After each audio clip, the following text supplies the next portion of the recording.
Baik, untuk yang pertama Anda melakukan kerjasama yang tadi sudah disampaikan, dan bagian yang kita garis bawahi ada dua. Pertama adalah masalah aturan bagi hasilnya. Anda tadi sampaikan bagi hasilnya adalah 20% dari modal. Bagi hasil seperti ini jelas keliru, karena ini bukan bagi hasil jadinya. Ini bagi modal.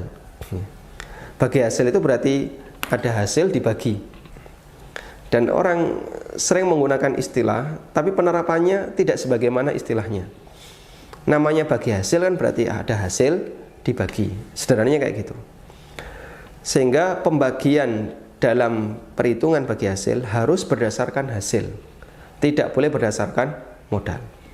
Masalah angka 20%, 30%, 40% dan seterusnya itu sesuai kesepakatan. Syariat tidak memberikan aturan, karena dikembalikan kepada kesepakatan pihak yang terlibat dalam kerjasama. Namun untuk hasilnya yang diserahkan kepada masing-masing pihak harus berdasarkan hasil real, bukan berdasarkan modal. Kalau berdasarkan modal nanti flat jadinya. Anda ngasih modal 100 juta, dikasih bagi hasil 20% dari modal, berarti kan sudah bisa pasti dapat 20 juta. Dan ulama sepakat mudharabah dengan pembagian seperti ini tidak diperbolehkan. Seingat saya ini adalah keterangan Ibnu Rushd bahwa tidak boleh ada salah satu pelaku akad dalam mudharabah maupun musyarakah yang mendapatkan jatah muayyan, mendapatkan jatah tertentu. Dan termasuk di antara bentuk jatah tertentu adalah ketika bagi hasilnya itu berdasarkan modal. Bapak nanti saya kasih 10% dari modal.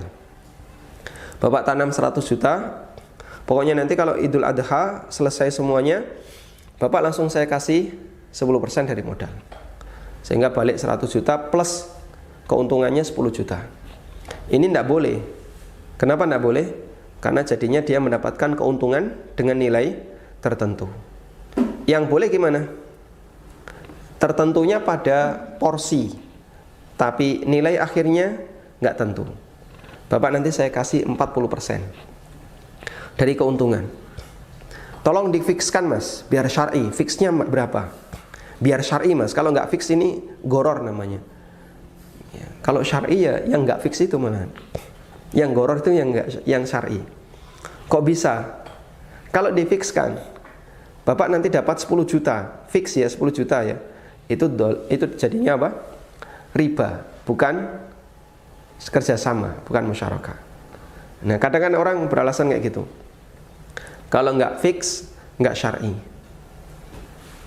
Kalau nggak fix, nggak syar'i, itu untuk masalah jual beli. Ini nggak fix, jadinya gharar, itu jual beli betul. Tapi untuk kaidah mudharabah dan musyarakah beda, jangan pakai kaidah itu di sini. Sehingga bagi hasilnya gimana? Bapak dapat 40% fix, 40% dari hasil. Berapa hasilnya? Wallahu alam. Namanya usaha nggak ada orang yang tahu. Bisa untung, bisa rugi. Kalau rugi ya nggak dapat apa-apa. Wah kalau kayak gini saya nggak mau, itu nggak jelas, itu goror itu. Kalau nggak mau juga nggak apa-apa. Dan itu disebabkan karena dia nggak tahu tentang aturannya. Dulu banyak seperti ini, sampai akhirnya beberapa komunitas yang bergerak di bidang muamalah, termasuk KPMI ya, meminta kepada saya membuat beberapa workshop khusus masalah aturan permodalan. Awal-awal workshop kita nggak ada modul. Kemudian saya bertekad harus ada modulnya. Saya buatkan satu buku khusus, judulnya Pengantar Permodalan dalam Islam. Beberapa informasi yang saya dapatkan dari kawan, alhamdulillah saya melakukan kerjasama musyarakah di banyak tempat. Itu panduannya pakai buku ini. Alhamdulillah, saya bersyukur dapat informasi itu, bersyukur. Berarti manfaat bukunya. Tayyib. Nah, di situ ada beberapa penjelasan tentang kaidah-kaidah yang perlu dipahami terkait masalah mudharabah dan musyarakah, yang itu berbeda dengan kaidah yang berlaku dalam fikih jual beli. Namun kadang orang tidak bisa membedakan, sehingga keuntungan dalam jual beli yang itu boleh fix karena harga harus ditetapkan, ternyata dibawa kepada kaidah masalah mudharabah, dan itu jelas berbeda dan menyebabkan transaksinya jadi nggak benar.